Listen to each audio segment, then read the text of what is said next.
My name is Mark Schroffel and I'm the recently elected President of RSL Victoria. Well, the RSL is here to support veterans and their families, full stop. That's our main purpose, and everything that we can do around delivering on that purpose we should be focused on.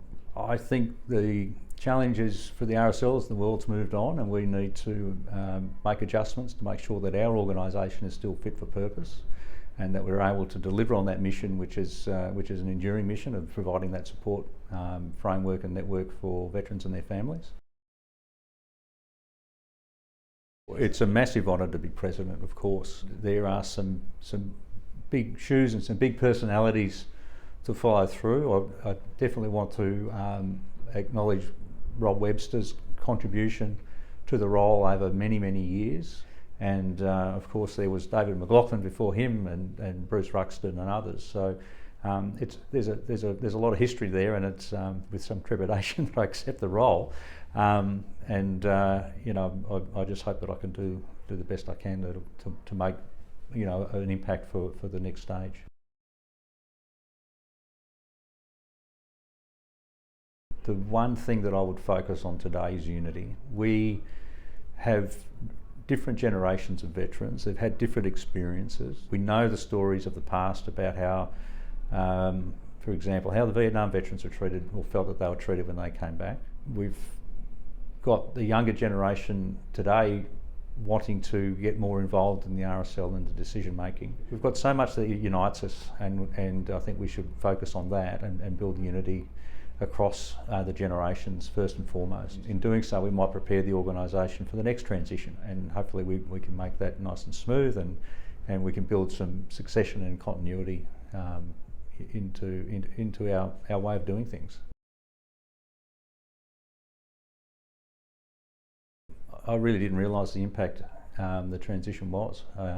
As you live through it and you go through the big project of, you know, getting a job, raising a family and so forth, it doesn't hit you until later on when you realise, you know, how much of your identity could be wrapped up in your time in the military, what the adjustments required for civilian life actually are.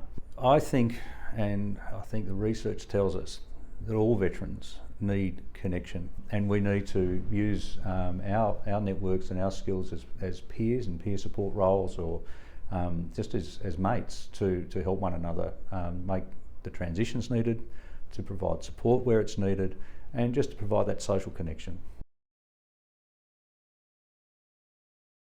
I did a PhD, I conducted a study on the challenges that reservists face, particularly those who sign up for overseas operational service and their return back to civilian life. And it really dispelled some assumptions I think that people have about the reservist experience, where the false idea is that they go on their operational overseas and they come back and they just slide back into their old life like nothing ever happened, and they've got a job waiting for them and all the rest of it. The research that I conducted, and it's been supported overseas as well, is that it doesn't work that smoothly for them, and some of them actually have problems readjusting to their civilian life. We probably haven't done enough to bring them into the fold in terms of providing support services and understanding about their situation.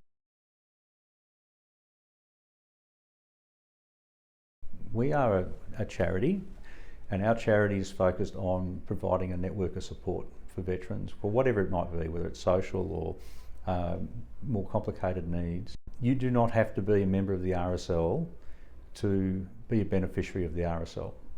So I would say don't let that hold you back.